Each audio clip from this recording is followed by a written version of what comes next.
Now we are going to discuss some of the questions from your book exercises. तो इस video में हम English medium और Hindi medium दोनों के क्वेश्चंस को डिस्कस करेंगे। कुछ क्वेश्चंस यहाँ पे आपको समझाए जाएंगे, कुछ आपको खुद से ट्राई करने हैं, और अगर ऐसा कुछ है जो आपको नहीं आता है तो फिर हम उसको अगले टर्न पे डिस्कस करेंगे। तो पहला क्वेश्चन है कि show that in a quadrilateral ABCD चारों साइड्स का जो सम है वो बड़ा होगा AC प्लस BD के। We know that sum of two sides of a triangle is always greater than the third side. यानी कि दो साइड्स का जो सम है किसी भी ट्रायंगल में वो हमेशा थर्ड साइड से बड़ा होता है, और ये हमने अभी अभी पढ़ा है। तो अब हम क्या करेंगे कि ट्रायंगल्स लेंगे अलग अलग और उसमें ये प्रॉपर्टी अप्लाई करेंगे। सबसे पहले हम लेंगे ट्रायंगल ABC, और यहाँ पर AB और BC का जो सम है वो हमेशा क्या होगा, बड़ा होगा AC के कंपैरिजन में। हर बार हम डायगोनल्स को इस साइड रख रहे हैं और साइड्स को इस साइड। इसी तरीके से यही सेम चीज हम ट्रायंगल BCD, ट्रायंगल ADC और ट्रायंगल ADB में अप्लाई करेंगे, तो हमें ये 4 पॉइंट्स मिल गए। अब हम क्या करेंगे कि इन सभी को ऐड कर देंगे। तो adding them we will have 2AB। देखिए यहाँ पे 2 बार AB है, हर साइड 2 बार आई है, तो वो 2AB 2BC 2CD 2AD हो गया। और इस साइड में डायगोनल्स भी 2 बार आए हैं, तो वो वहां पे भी 2 हो गया। अब हम दोनों साइड से 2 कॉमन लेके कैंसिल कर देंगे, तो हमें क्या मिलेगा कि AB plus BC plus CD plus DA is greater then AC plus BD। यही चीज हमें प्रूफ करनी थी, तो ये चीज हमने प्रूफ कर ली। अगला है क्वेश्चन नंबर 2 आपकी बुक से, विच इज कि इन द फिगर आपको ट्रायंगल दिया हुआ है ABC। AB को बढ़ा करके P तक हम लाए हैं और AC साइड को बढ़ा के हम Q तक लाए हैं। ये AB को बढ़ा के हम P तक लाए हैं, AC को बढ़ा के Q तक। और आपको बुक में जो क्वेश्चन है उसमें मिसप्रिंटिंग है। आपको क्वेश्चन में दिया गया है कि एंगल PBC, आपको दिया गया है कि एंगल PBC इक्वल है एंगल QCB के। तो ये क्वेश्चन में मिसप्रिंटिंग है, यहाँ पे लेस देन का साइन होगा, तो आप इसको खुद से करेक्ट कर लीजिएगा।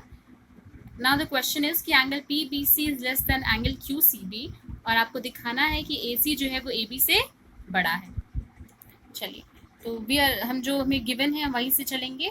गिवन है कि angle PBC is less than angle QCB। हम दोनों साइड माइनस से मल्टीप्लाई करेंगे, साइन जो है वो ऑपोजिट हो जाएगा। यहाँ लेस देन का था, यहाँ ग्रेटर देन का हो गया। अब यहाँ क्या करेंगे, अगले स्टेप में 180 ऐड कर देंगे, तो 180 माइनस एंगल PBC बराबर 180 माइनस एंगल QCB। ऑब्वियसली ये स्टेटमेंट क्या है, ट्रू है। अब देखिए, ये था एंगल PBC और ये पूरा एंगल 180 डिग्री है, तो ये कितना हो जाएगा एंगल, ये जो वैल्यू है ये हो जाएगी 180 में से हम इस एंगल को माइनस कर देंगे जो कि यहाँ लिखा है। तो क्या मिलेगा हमें, ABC, यानी कि एंगल ABC इसकी जगह लिख सकते हैं और इसकी जगह हम लिख सकते हैं ACB, विच इम्प्लाइज कि ABC एंगल जो है वो बड़ा है एंगल ACB से।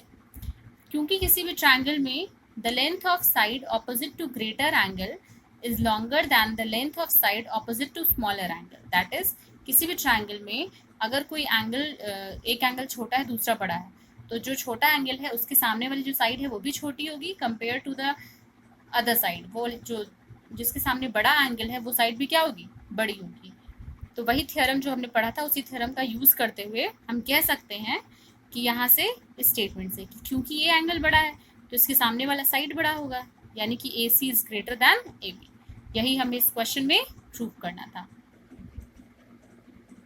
क्वेश्चन नंबर 5 है कि डायग्राम में दिया गया है कि AB बड़ा है AC से, OB और OC बाइसेक्टर्स हैं, यानी कि ये दोनों एंगल और ये दोनों एंगल आपस में इक्वल हैं। आपको शो करना है OB is greater then OC। तो चलिए देखते हैं कैसे करना है इसको। हमें दिया गया है कि AB बड़ा है AC से, यानी कि एंगल C बड़ा हो जाएगा किससे, एंगल B से, क्योंकि जो साइड बड़ी होती है उसके सामने का एंगल भी बड़ा होता है।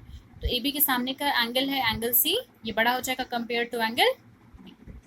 ऑल्सो क्योंकि हमें क्वेश्चन में दिया गया है कि OB और OC जो है वो बाइसेक्टर्स हैं एंगल B और C के, जो इसकी वजह से दो एंगल्स क्रिएट हो रहे हैं वो दोनों एंगल्स आपस में इक्वल होंगे, यानी कि एंगल ABO बराबर होगा एंगल OBC के और एंगल ACO बराबर होगा एंगल OCB के। अब इसको हम किसी भी एक एंगल को हम टोटल एंगल का हाफ लिख सकते हैं, क्योंकि ये उसी एंगल के 2 इक्वल पार्ट्स हैं। तो यहीं से हम लिख सकते हैं कि एंगल OCB जो है वो एंगल C का हाफ होगा और एंगल OBC जो है वो एंगल B का हाफ होगा। Clearly angle C is greater than angle B.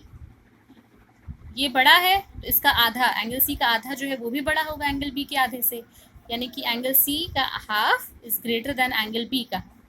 और ये दोनों वैल्यूज़ यहाँ करस्पॉन्डिंगली लिखी हुई हैं, तो यहाँ से आपको क्या मिल जाएगा कि एंगल ओ सी बी बड़ा है एंगल ओ बी सी।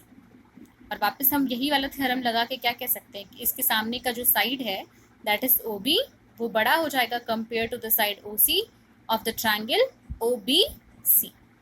तो इस तरीके से बाकी के जो बचे क्वेश्चंस हैं आप उनको खुद से ट्राई करिए। अगले टर्न पे अगर आपको कोई डाउट है तो आपके पास 1 वीक का टाइम है, आप 1 वीक में कोई भी क्वेश्चन पूछ सकते हैं इस एक्सरसाइज से। और अगर आपको कोई डाउट नहीं होता है, अगर सारे क्वेश्चन सॉल्व हो जाते हैं, तो फिर हम अगले चैप्टर पे प्रोसीड करेंगे। अब हम हिंदी मीडियम के जो क्वेश्चन हैं उनको डिस्कस करेंगे। एक्सरसाइज 7B हिंदी मीडियम की जो बुक है, अब उससे क्वेश्चंस देखते हैं कुछ। तो पहला क्वेश्चन जो है वो है कि सिद्ध कीजिए कि समकोण त्रिभुज में कर्ण सबसे बड़ी भुजा होती है, यानी कि हाइपोटेनस जो है वो सबसे लंबा साइड होता है एक राइट एंगल ट्रायंगल में। तो अभी हमने इसके लिए एक प्रूफ दिया था, जो हमने अभी डिस्कस किया था एक क्वेश्चन, तो वो सेम यही क्वेश्चन है। आप वहीं से इसको ध्यान से वहां से सुनिए और फिर इसको आप सॉल्व कर सकते हैं।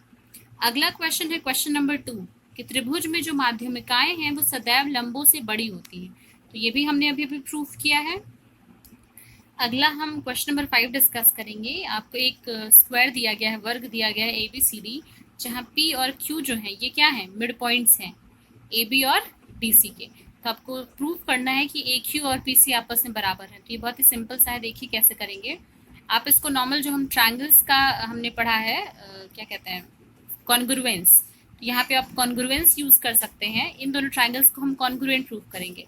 देखिए ये साइड PB और QD ये दोनों आपस में बराबर होगा, क्योंकि ये P क्या है, मिड पॉइंट है AB का, और Q जो है वो मिड पॉइंट है BC का।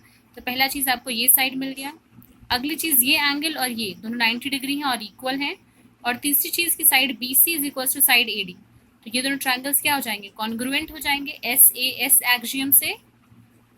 और फिर हम क्या करेंगे कि इन दोनों को इक्वल कर देंगे CPCT से, यानी कि जो congruence part of corresponding triangle होता है उस चीज से हम इन दोनों को क्या कर देंगे, इक्वल कर देंगे। इसी तरीके से बाकी के जो क्वेश्चंस हैं आप उनको खुद से सॉल्व करने की कोशिश करिए। और अगर ऐसा कुछ है जो आप नहीं समझ पाते हैं, जिसमें आपको डाउट होता है, तो आप उसको मैसेज करिए। आपके पास 1 वीक टाइम है, ताकि आप 1 वीक में आप सारे क्वेश्चन सॉल्व कर सकते हैं। तो अच्छे से सॉल्व करने की कोशिश करिए। एक और बात, जो आपको टाइम मिल रहा है 1 वीक का, उसमें आपको ये क्वेश्चन सॉल्व करने हैं। ऐसा नहीं कि आपको अगले टर्न पे हम नया चैप्टर स्टार्ट कर देंगे और फिर बाद में आप कभी भी क्वेश्चंस पूछे 10 दिन बाद, 15 दिन बाद। क्योंकि मैथ्स के साथ एक चीज़ ये है कि कंटिन्यूटी बहुत इंपॉर्टेंट है।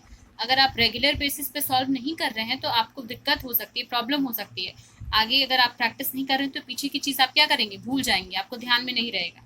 तो जिस समय आपको लेक्चर्स दिए जाते हैं या वीडियोस प्रोवाइड किए जाते हैं, आप ध्यान में रखिए कि उसी समय, मतलब उसी ड्यूरेशन में, 1-2 दिन के आसपास के टाइम में ही उन क्वेश्चंस को और एक्सरसाइजेस को सॉल्व करिए। और अगर ऐसा कुछ है जो आपको नहीं आ रहा है तो वो आप उसको मैसेज करिए, या फिर यूट्यूब में जो कमेंट सेक्शन है वहाँ पे आप उसको कमेंट करिए, ताकि आपको उन क्वेश्चंस के सल्यूशन दिए जाएं और फिर अगले टर्न से हम नया एक्सरसाइज या नया चैप्टर स्टार्ट कर सकें। तो try to solve all the questions, and with this note, thank you class.